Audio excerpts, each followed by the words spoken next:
Yeah, Sabrina, then Amy. So I actually have a question to add on to that question. Is there anyone here who, um, like when their parents got divorced or didn't get divorced, had feelings? Does anyone come from that background? I don't know. Charmin, and Amy, I know you want to take My parents had a toxic relationship my whole childhood, and I just remember me and my brother like sometimes hiding in the closet and just spending a lot of time wishing our parents would get divorced.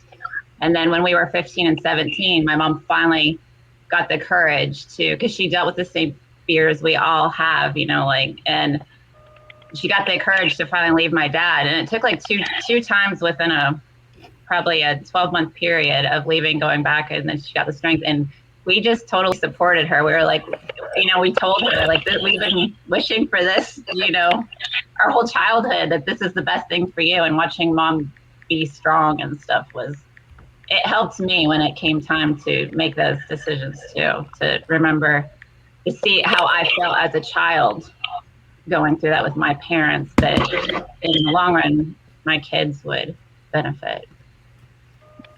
I second that story. Yes, me too.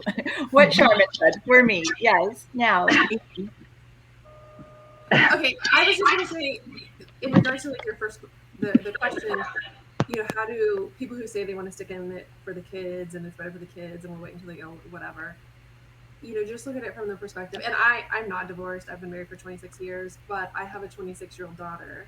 And I would never want to give her an example of, you need to stay in this bad, toxic place because for your kids to experience the same bad, toxic place, right? And so if you're choosing to stay in that relationship, like that's the example, and more is caught than is taught. And, like I can tell my kids like all the things, right? But they look to me as an example, and the things that I do, that's going to speak to them more than anything else. And so, if you're in a situation where you're staying in that toxic relationship, like you got to look at that and say, like, do I want my son or my daughter to stay in this? Like, is that what I want for them? Is that the advice that I would give them? Wow. And I think that as a parent, that really changes your perspective, because I would never give my child that advice to stay in a toxic place where they're, they're hurt mentally, physically, whatever. And so I just think that that's something that parents should consider when they're saying that they think they're doing it for the kids. So this is what you want for your kids. And I don't think anyone wants that. I absolutely love more is caught than is taught. I'm so going to use that. That's a really catchy way to express that. And it's so true. And I don't think it even has to be an entirely toxic situation. I just think we have to be cognizant that whatever we're modeling, that's what we're telling our children, that this is the best I can hope for you, because this is what you're absorbing as your definition of marriage. And sometimes it's not even entirely toxic. It's just something we recognize we don't want to be modeling for our children. Christine? Yeah, so I grew up in a situation like that. I grew up thinking till I was about 15 that I had the perfect family, and but I was also a very, I guess, I don't know if I would use the word empath, but I'm definitely a sensitive person. And I think as a child, I absorbed a lot of the emotions that were going on. But I thought that I thought it was me. I thought there was something wrong with me because everyone was happy. So like, what was going on with me? And so I was the stereotypical oldest child, like super responsible, don't rock the boat, like stay quiet, don't cause trouble. And that I'm still undoing that. And that, and not to say like my parents did the best they could. They thought that that they were doing the right thing. I don't fault them, because that was just, where they were at the time. And I didn't always feel that way. So that's another, like, that took some time.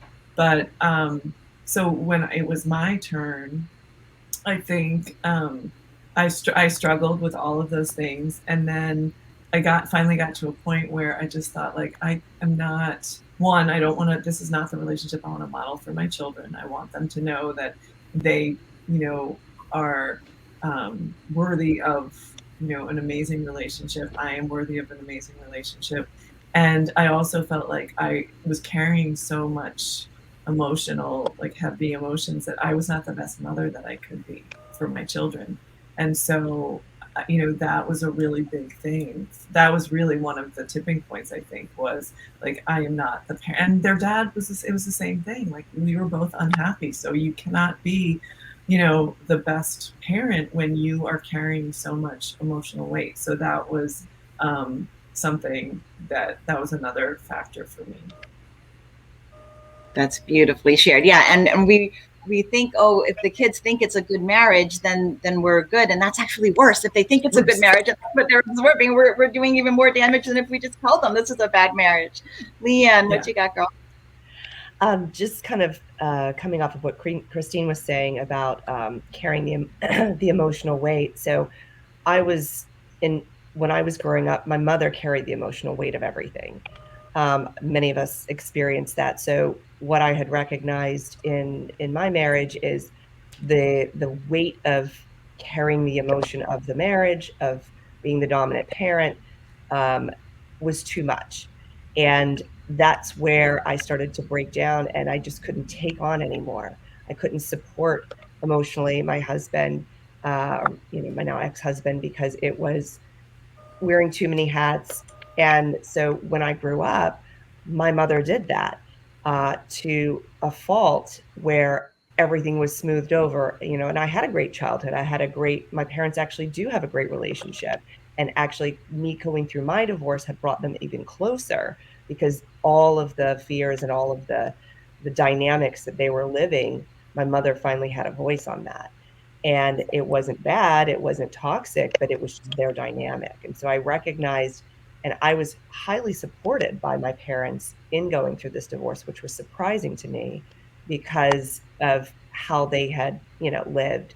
But I didn't realize, again, with raising my kids, or, with my children, that we never think that they hear everything and see everything, but they recognize the dynamic that we used to fight a lot. And it was so much my day to day. And it wasn't toxic. It was just the level of speaking to each other was heightened all the time. We didn't even realize it was like that.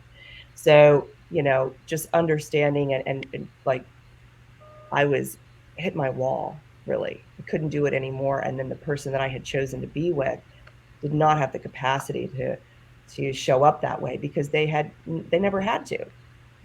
I was the emotional support. His mother was the emotional support, and there was layers there that he could lean into. So when I had to step back and say, I can't do it anymore. So it wasn't as smooth as, say, Tori or somebody else, or Christine, of unraveling that, because it was also the dynamic of somebody, my ex-husband, having to emotionally be responsible for themselves. And so that dynamic was very, I would say, rough. And that level of awareness is what's needed to get you through it. And it's hard to have that level of awareness when we're in the thick of it. So, I'm sure that's something that you can help people who come to you for that kind of assistance, and letting them see that. Beautiful. Thank you. All right. I think we're going to move on to Charmin. So, I'm the mother of 5, the youngest is 16 to 28, and own my own childcare service business, and help raise children by being a nanny, work with families closely, which I love. And my question is, through one of the things that really one of the issues that I dealt with at my divorce was that, like, my childhood pastor, like the church that I was raised in and everything, and the childhood pastor was like, told me that if I go through with the divorce, like, they wouldn't really accept that there was emotional abuse or anything. We did the counseling or whatever. And then he basically told me, if I go through the divorce, I'm taking a long walk off a short bridge. So I felt like betrayed by my spiritual leader, and that if I'm to save myself and my children, which, you know, I knew was the right thing to do, I was basically like choosing to lose out on heaven. You know, it was a huge thing. So I was wondering if anybody else had to face that choice, and you still went through with it. And then, and the positive part is I found that's not the case. You know, like I don't feel that I made that choice and now I'm going to hell, you know, because I got divorced or anything like that. That's not true. It's a lie that I think that you're either raised with it or, you know, and you just come face to face with it, and you have to. And my mom was the same way. She stayed with my dad for so long because of that. And in her mind, she thought she was choosing to give up on her beliefs. Sabrina? So I don't have personal experience on this, but I run across this all the time. I was born and raised as a Jehovah's Witness. So, you know, individuals that I associate with often come to me with stories just like this where, you know, Jehovah's Witnesses shun. It's not just like you're not getting, but they also shun you here on earth.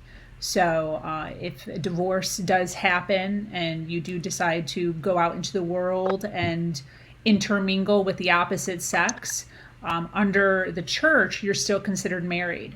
So as long as you divorce and then never get into another relationship ever again, then you're, you know, kind of okay. But that's not realistic. So the moment that you decide to, you know, go together with another person, the action of disfellowshipping happens, where your entire family and your entire congregation, your entire religion totally disassociates from you and cuts off all communication. So not only are you taking away your, you know, everlasting eternity of goodness that people believe in, but you're also shunned here on the earth, you know, on our earthly bodies too here. So it's very heavy. And I see so many individuals who are living in violent relationships, even sometimes, in order to cling on to their family and their friends and everything that they have ever known. And it's very frustrating seeing the manipulation that goes on in that realm, and trying to break that down, explain that, and make it okay for them to release everything. Because when you're in that situation, that's basically what you have to do. You have to be okay with losing everything, all of your relationships, when you break that one relationship. So it's super, super heavy. Amy? Well, as a Christian person, I just want to apologize to anybody who's ever been treated like that by your church family, a pastor, anybody like that. And I would just say that if you know somebody who's in that situation, or they're kind of contemplating that, or they're being shunned by family or church family because you think of divorce or divorce is wrong or whatever, if they're a church-going person, they'll know the Bible, and I would just refer them to the story of the woman at the well, because that was a woman who was going to the well at a time of day when no one else went, because she was being shunned by her community. No one else would even go to the well with her. She had to go in the heat of the day, and that's where Jesus met her, and he sent her on. She was divorced and living quite a wild life, if you read the story, and that's completely who he connected with, and that's completely who he sent to go like do his work. And so I would just, you know, refer a Christian person who's in that struggle or in that story of like, but I don't want to, I think it's wrong, or I can't be accepted, or I'm failing God if I do this. I would just refer her to the story of the woman at the well. Good. Lisa? Hi, yeah, I don't have a religious experience, but my 99-year-old Southern Baptist grandmother is very, very dear to me. She's one of my best friends. When I did get divorced from my second husband, who I had my children with, she was extremely upset. From the moment I told her, she started calling my then husband saying, we can't let this happen. What can we do to prevent this from happening? And he also didn't want it to happen. So that actually delayed me by years, knowing how much she felt that I was just doing a horrible thing to my children and a horrible thing to my family. And I just wanted to say that I relate to that. And it can be just from other sources, even than religion. I think religion was where she was coming from, very well intentioned. And it took a while to, I just kept explaining to her that her filter isn't my filter. Her keyhole that she sees the universe from is a different keyhole. And, I had to come to terms with it with her before I could leave.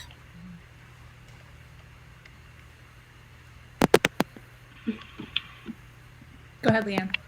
Yes. I think this is such a great discussion because, we're all sitting here defying the odds of what we were taught as children to be good women or good girls, to get married. Marriage, the value of marriage was over independence and potentially, career and individualized, paths. And I think a lot of what I know I've experienced is unraveling those ideas and those morals that were put upon me by my family, by what they were taught. And, whether you are, church going, you're religious, I changed my religion. I grew up Southern Baptist. I converted to Judaism. So I've explored a lot of different things in my life. But the moral of all of it is, walk the good path. Well, we don't really get to choose that at a certain, as a child or when we're younger, when we're being groomed to be amazing women. I know that I have friends that weren't groomed to necessarily just get married. They were groomed to, what do you want? What do you, what are your interests? What do you want to be when you grow up, besides being a mother, besides being a wife, besides being all those things? And I'm in my 40s, so I'm of a generation that, that was still important. It's to get married, and that value set and that value system legitimizes you as a female. And just sort of unraveling all of that stuff, whether you're, going to church or you're going, to temple or synagogue or, Kabbalah, whatever it is, still finding your path and your voice, but it all does come back to trusting yourself, believing in yourself, and listening to what that voice is behind it. You can still be an amazing mom. You can still be an amazing co-parent. You can still be a very dominant career woman if you want to be, and go to church and listen to all those things. But, we tend to have to choose sometimes. And especially, I know just in my life, I've lived a very non-traditional life. I was a model for 25 years. I traveled all over the world starting very young. So I was very non-traditional in going to school and becoming all those things. So that was sort of a struggle and a fight that happened very early on, that a lot of people don't even go through until they go to college and they're in their 20s and they've fallen in love and they want to get married and, I want to have kids and I want to do this. So, I really encourage women to, I actually speak with a lot of millennials right now, and they are living a life and living very differently than I was taught and that I thought about, but they still wrestle with that, right? Well, I want to be this, but I want to have a family. And so it's sort of that ongoing thing. So I definitely encourage people to, step outside, trust themselves, and, still have your religion, still, believe in the things that, morally really stick with you, and lean into that when you do need it. But just know that that's not the only way. And just because someone says something to you, it doesn't mean that, that you can't challenge it. And I think that's one of the things that I realized when I moved from Christianity to Judaism is I felt that I could question what God was saying. I could question and not be a sinner and not be bad. And so that that was something that I found very freeing. And I think that was the beginning of me really trusting my own self, that there wasn't a judgment actually happening, that I was the only judge of that. So, yeah. I just wanted to piggyback onto that, just in terms of, I think it's because, I mean, I've always considered myself a feminist, but I think as I've gotten older, in some ways that's become, I think, hopefully less obnoxious, but more ingrained. Like when I was in my 20s, it was just, you couldn't have a conversation with me without me like shoving it down your throat. But now I don't think I'm like that. But I do think that, you know, especially as women, we are conditioned to, you know, be the good girl, which I hate that term, because I think it's toxic, and it's that, you know, like, you do what's expected, you and even if you are a career woman, I mean, you know, like, all you have to do is look at the statistics of women that are high-powered women. They're still carrying the weight of all of the, like, the parenting responsibilities, the cleaning responsibilities, all of that. And so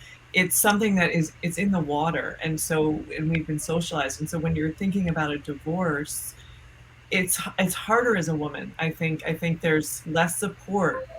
So I think for all of us, it's really important that we support each other's choices, even if we don't have to agree with everything, we don't have to understand everything. But I think we need to support any woman who's trying to follow her path, whatever that is, and just reinforce to each other that we are sort of the, you know, the queens of our own destiny, and we get to decide what works for us, and it's nobody else's decision. Yeah. 100%. I agree with all of that.